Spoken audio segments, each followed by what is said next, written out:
Welcome to Freeman Street. Lineage first, never second.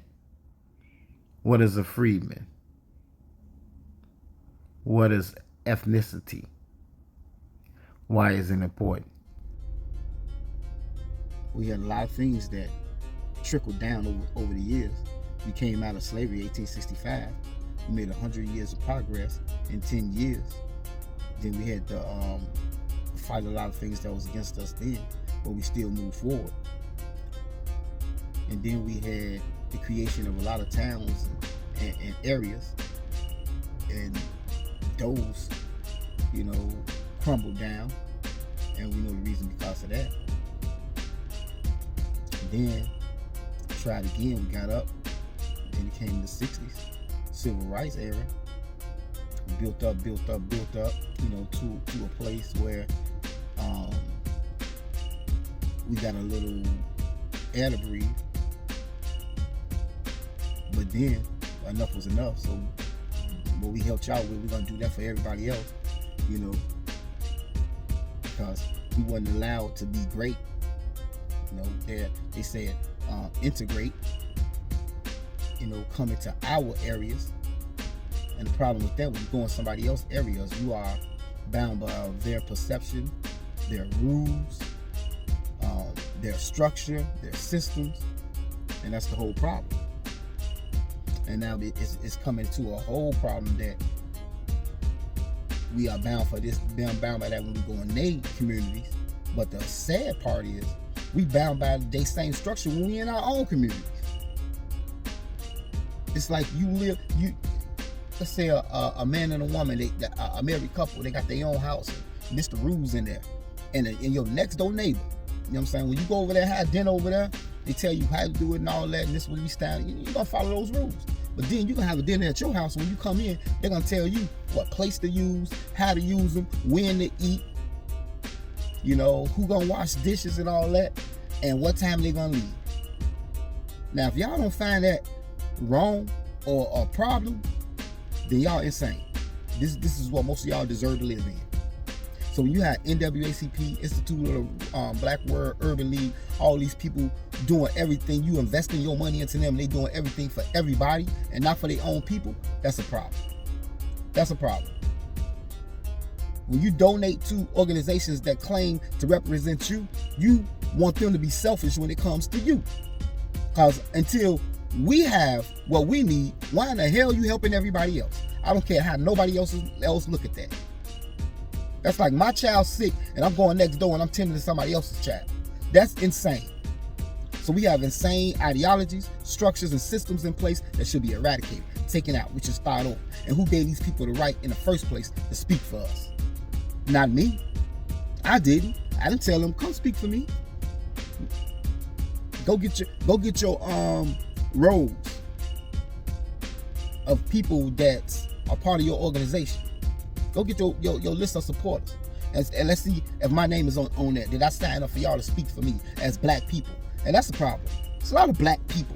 We're not the same people. I'm ethnically different. I'm a freedman American. I'm an American freedman, however you want to put it, because that's what my forefathers fought for us to be American. I can't be African American because I don't have no loyalty to Africa.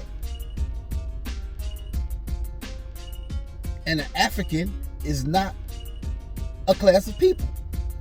That's a continent.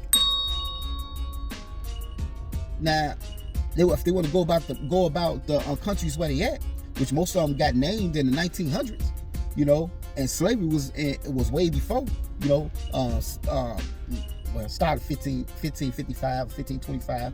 You got dates from them where they start sprinkling it in. But as a whole system, 1700s.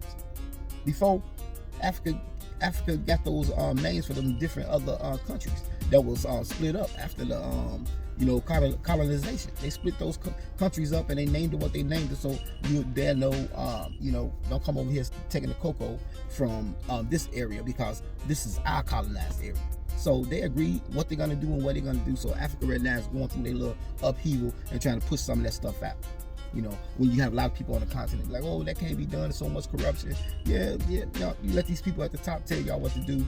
You know, they don't have no problem with suppressing you, giving you bad food, killing you, you know, experimenting on you and doing everything, and you still want to try to do things in a diplomatic manner.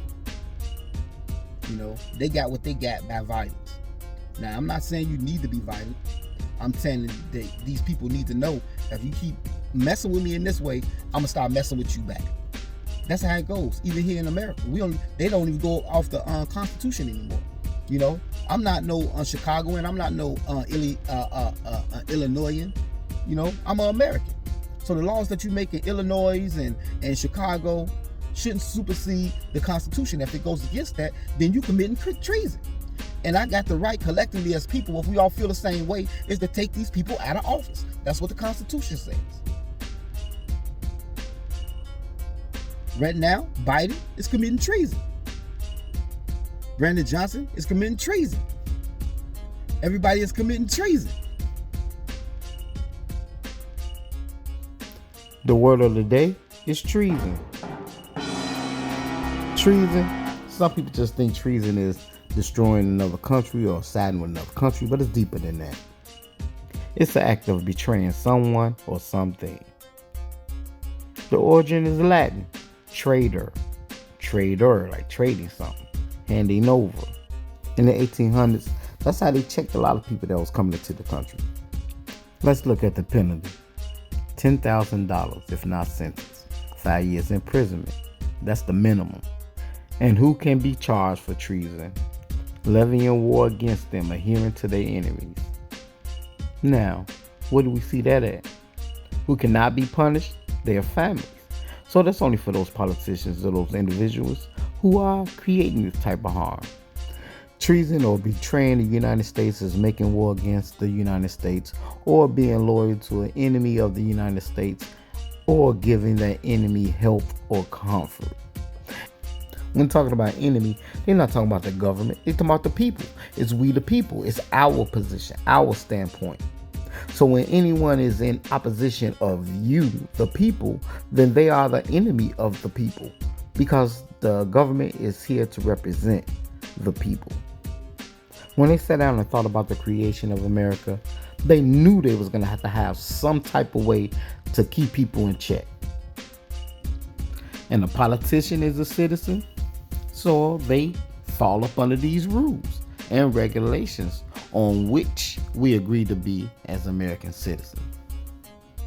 You're supposed to represent the will of the people. An enemy is a person who actively opposes someone or something.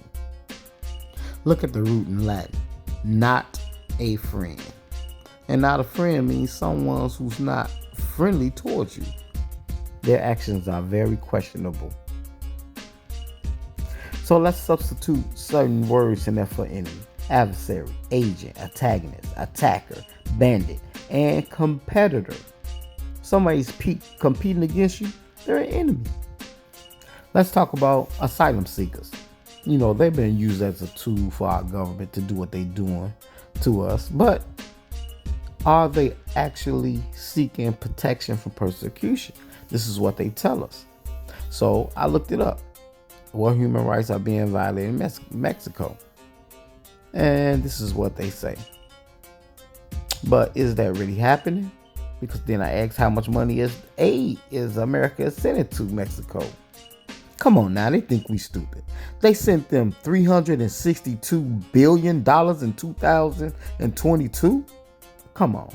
The money's supposed to be for protection and humanitarian aid, so they won't be coming over here. So why you still sending it? And we still paying. Not only that, like Dr. Martin Luther King said, they sending 200 million more additional humanitarian services over there. Come on now. So this is what's supposed to be happening over there. You sending them money, but they supposed to be unlawful or arbitrarily killing their people. Come on. Treason, man. So tell your politician, if they're not stopping what they're doing, they are committing treason. Peace. And remember, it's lineage first, never second. Free is free. like, share, subscribe. Peace.